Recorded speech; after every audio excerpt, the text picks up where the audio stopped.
Amados irmãos, não há presente maior do que a salvação. Não há presente maior do que a salvação. Bom, nós estamos em um culto de ação de graças, mas onde a igreja do nosso Senhor e Salvador Jesus Cristo, batista, local e visível, se reúne, ela fala essencialmente de salvação. Porque a maior necessidade do homem é de salvação. O homem pode ser rico, pode ser famoso, pode ser extremamente talentoso. Porém, se ele não for um homem salvo, nada do que entesourou na terra será de utilidade alguma. O tema central da Bíblia é Jesus Cristo. E Jesus Cristo é o Salvador. Bom, vamos até Romanos capítulo 6. Epístola de Paulo aos Romanos, capítulo 6.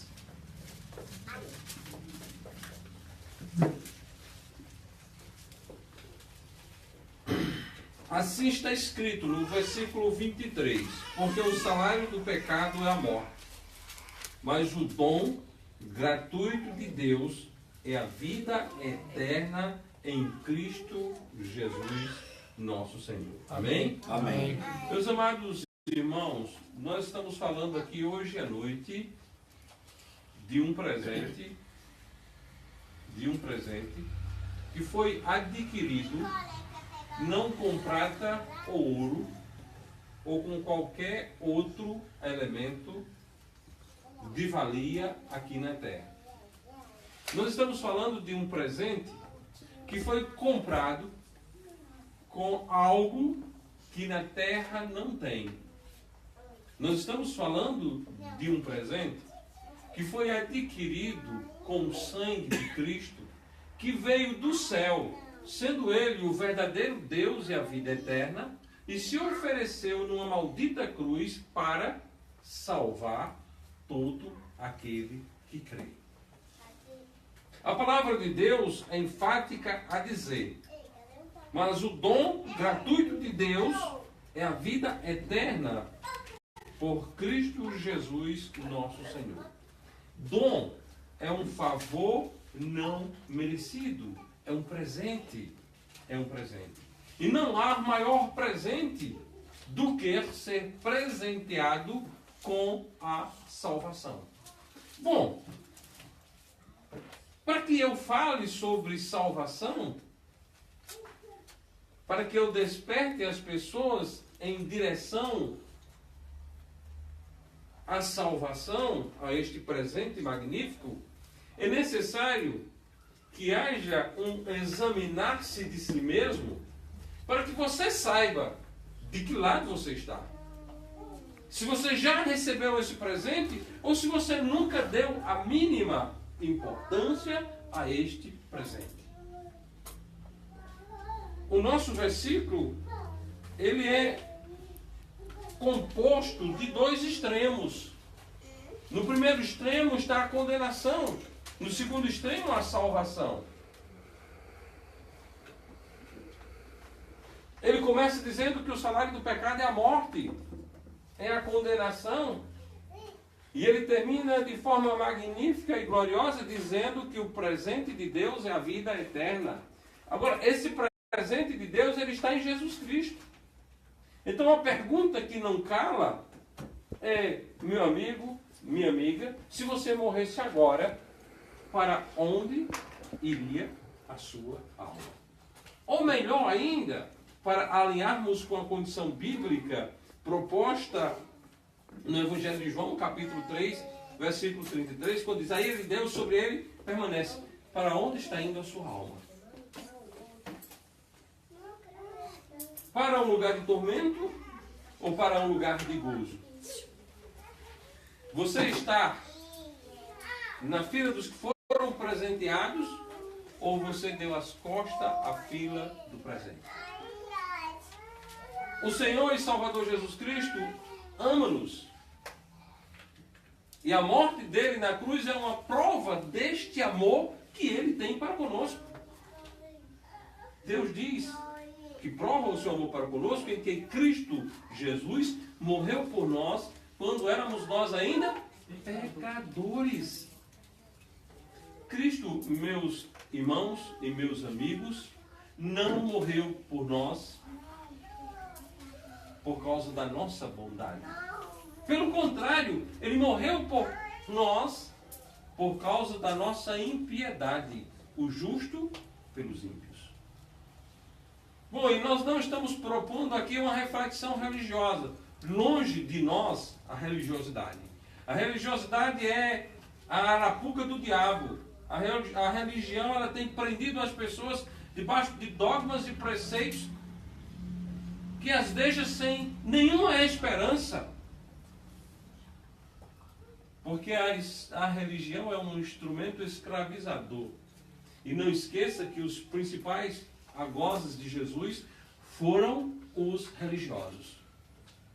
Quem estava gritando para que Cristo fosse crucificado eram os religiosos das correntes farisaicas e dos saduceus,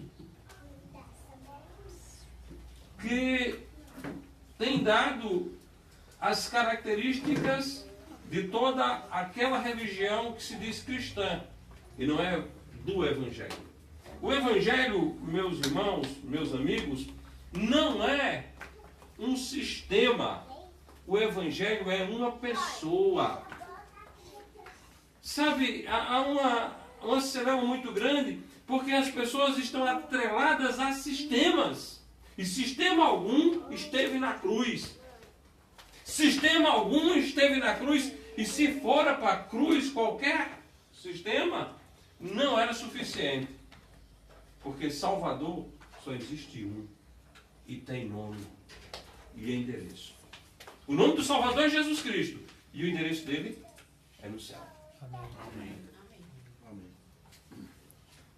Não existe Cristo preso em parede. Não existe Cristo morto. O único Cristo que salva está vivo e está no céu. Amém. Amém. Cristo sim, esse salva. Sabe por que é que ele salva, meus irmãos e meus amigos? É porque ele mesmo foi e fez a salvação. Ele não mandou, ele não constituiu um sistema, ele não criou uma religião, ele foi para aquela maldita cruz e com o seu próprio sangue adentrou na presença de Deus para ser o justificador de todo aquele que nele crê. Mas por que as pessoas não creem num amor tão grande? Por que as pessoas não creem naquilo que Cristo fez na cruz do Calvário? Por que as pessoas são tão duras de coração para não crerem naquilo que Cristo fez? A palavra de Deus nos diz em Hebreus capítulo 9, versículo 24.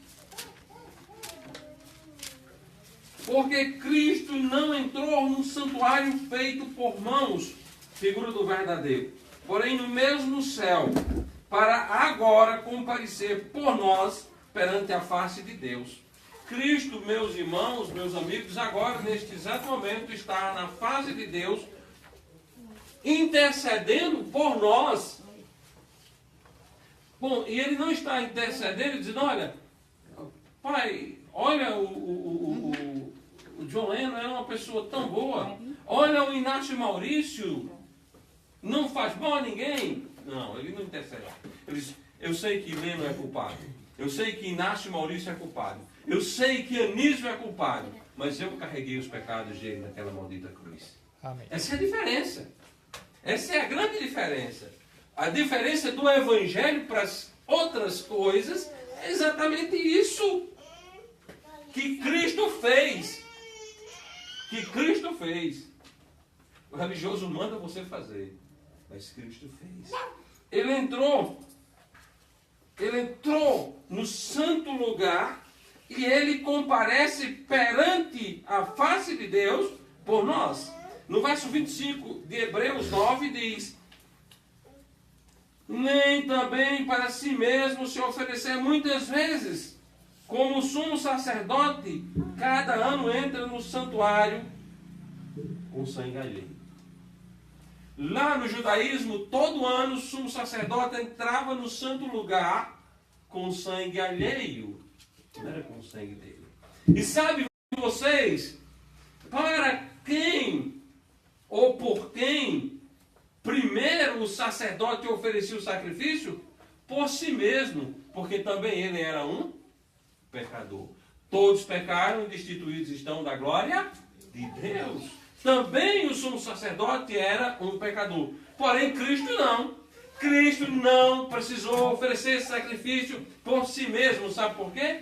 Porque Cristo é perfeitamente puro. Do mesmo jeito que eu sou perfeitamente impuro, do mesmo jeito que você é perfeitamente impuro, Cristo é, e tão somente Ele, perfeitamente puro. Amém? Amém. Cristo, e tão somente Ele. No versículo 26 diz, de outra maneira necessário lhe fora padecer muitas vezes, desde a fundação do mundo. Mas agora, na consumação dos séculos, uma vez se manifestou para aniquilar o pecado pelo sacrifício de si mesmo. Não é o meu sacrifício, não é o seu sacrifício, é o sacrifício de Jesus Cristo. Amém? Amém. É a morte de Jesus. Tem tantas pessoas iludidas achando que dinheiro compra salvação, achando que boas obras compram salvação. Irmãos, salvação foi adquirida pelo sangue de Jesus Cristo. Amém? Amém. Amém.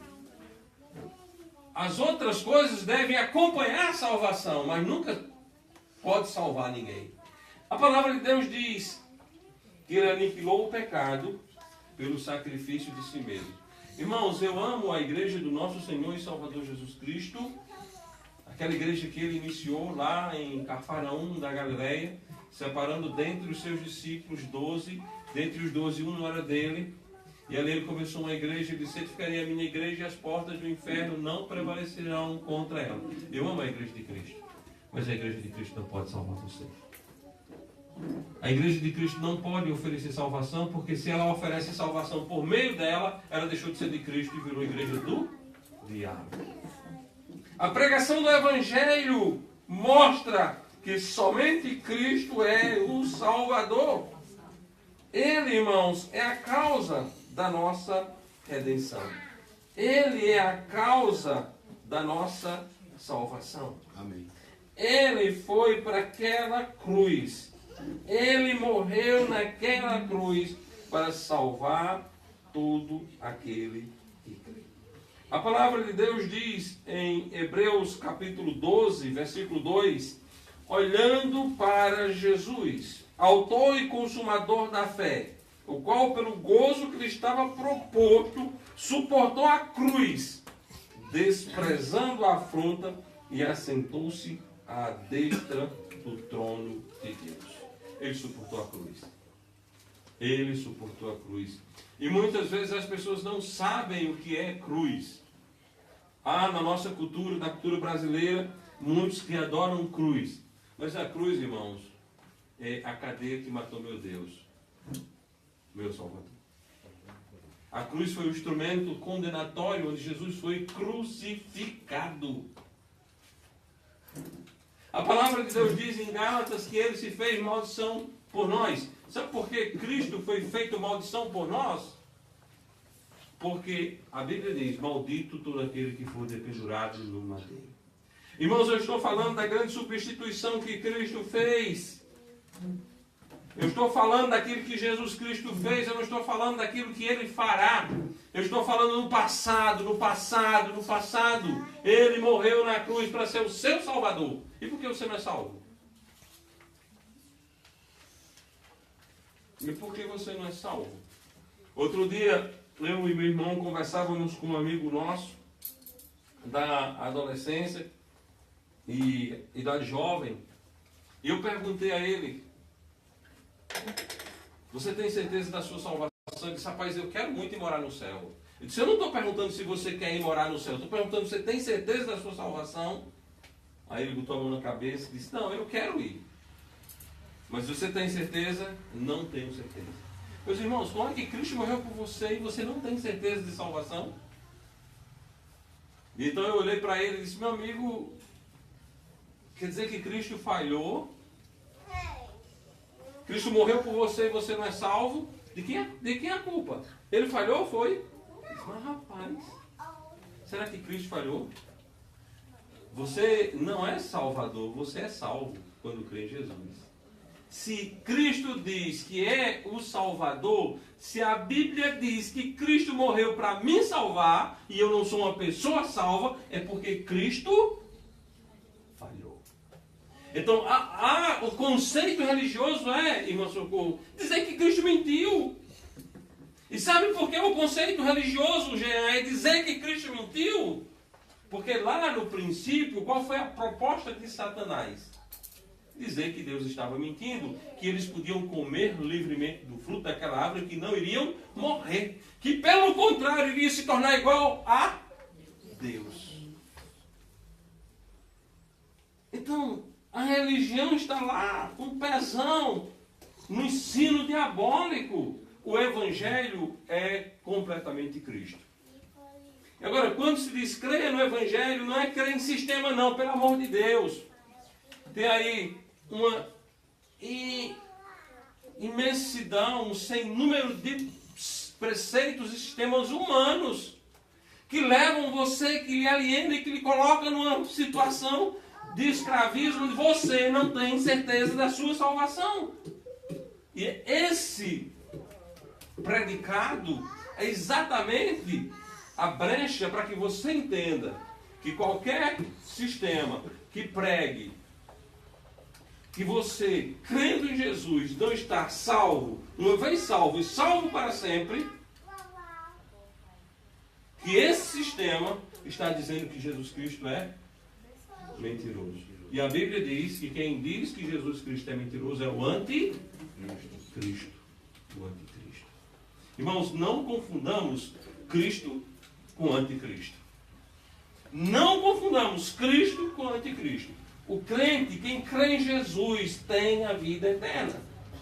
Ele suportou a cruz, pagando a nossa conta. O irmão Leno, em sua fala, fez uma analogia muito feliz, quando ele falou do resgate. Ele pagou, Cristo pagou a nossa dívida. Cristo pagou a nossa conta. A palavra de Deus diz, com muita clareza, usando uma figura bem peculiar, que nós bem somos sabedores e conhecedores, que é quando a dívida é arriscada. Quando você tem uma conta e você paga a conta, a pessoa arrisca, não é isso?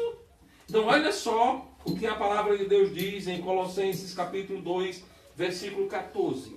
Havendo riscado a cédula que era contra nós nas suas ordenanças, a qual de alguma maneira nos era contrária, atirou do meio de nós, cravando-a na cruz. Amém? Amém. O teu pecado, que te conduz à condenação, foi cravado na cruz. Amém? Amém. Basta você crer em Jesus e você tem a vida eterna.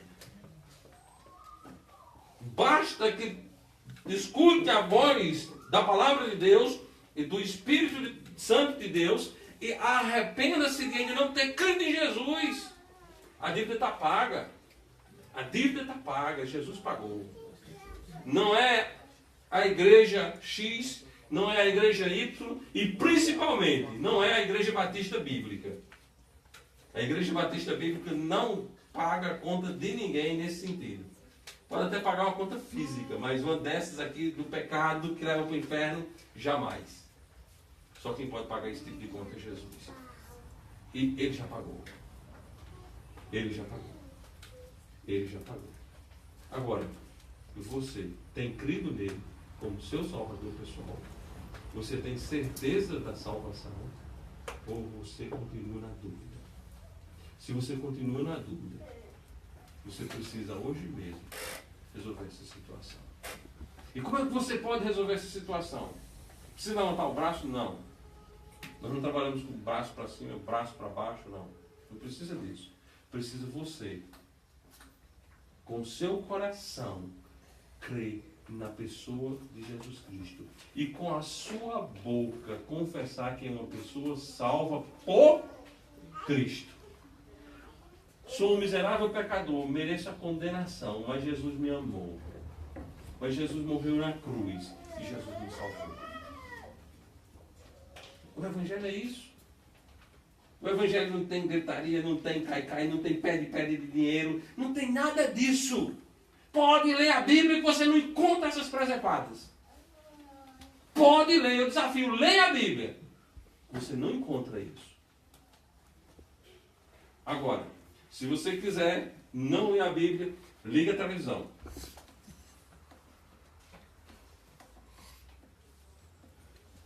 Aí você vai ver todo esse tipo de coisa.